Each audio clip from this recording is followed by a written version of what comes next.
Hello, I'm Sam with jbugs.com. We're working on a 1971 Super Beetle, and while the body is out of the way, we're installing as many of the parts on the chassis as we can. In our last video, we installed the rear suspension and brake components, and now we'll work on installing new stainless steel brake hard lines. For shipping, the long front to rear brake line is looped over, so we begin by straightening the line. Then we install a brake line grommet on the line, and then slide the brake line through the lower hole at the rear of the left floor pan. A new brake line T is threaded onto the end of the line, then it's shaped and bent using a brake line tubing bender and gentle thumbs. The brake line grommet is installed into the chassis, and the T is lined up with the chassis tab and bolted in place. We check the alignment with our original brake line and T, and then tighten the brake line down.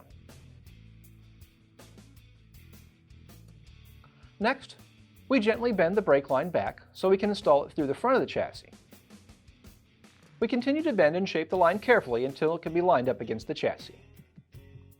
Once it is, the line is pressed into place under the brake line tabs at the tunnel, and the tabs are bent down with a hammer and chisel to secure the line.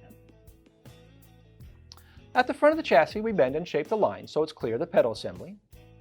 Then we install brake line grommets at the inner and outer portions of the chassis bulkhead. The brake line is bent and shaped there so that it threads into the rear port on our master cylinder, and the fitting is tightened.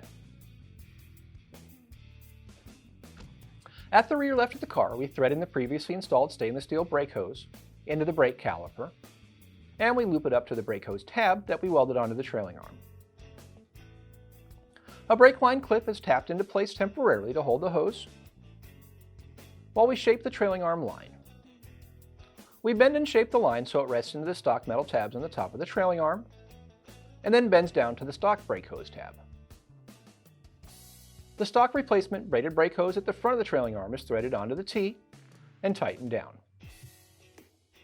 Then it is installed into the brake hose tab onto the front of the trailing arm, and a brake line clip is tapped into place.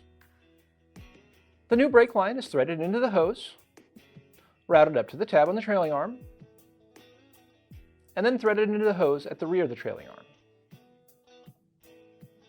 The brake line is shaped a bit more so it sits against the trailing arm.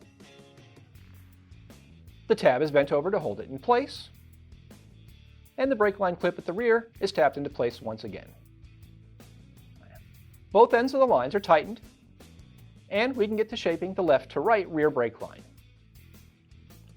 Fortunately, this line can be shaped just like the stock, and since we kept the original, we use as a guide to bend and shape the replacement piece. Once one side is ready, we set it in place at the chassis and thread the line into place and tighten it at the left T. We thread the brake union in place at the opposite end of the line and bend and shape the line there until the union can be bolted in place at the chassis tab. We then tighten the fitting and bend over the securing tab at the middle of the chassis. The installation at the right rear trailing arm is just like the left, installing the hose at the caliper, the chassis, and then bending the line to fit between the two. At the front of the chassis, we have all the original brake lines to use as templates. And we start by bending up the front brake line. Then we bolt the front brake line T in place,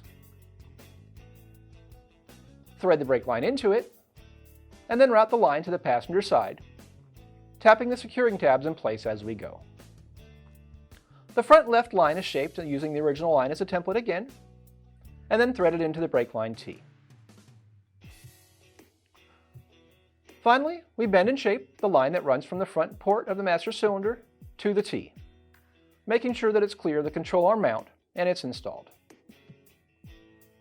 The rest of the front brake lines will be attached once the front strut housings are in place, but we still have a few more things to do before then. The main thing, of course, being bolting the body back in place. But before then, we'll go back and double check that all of our fittings are tight, as they're never as easy to get to as they are right now. Thanks for watching. Make sure to click the like button below, hit subscribe if you haven't already, and when you need parts for your vintage Volkswagen, head over to jbugs.com.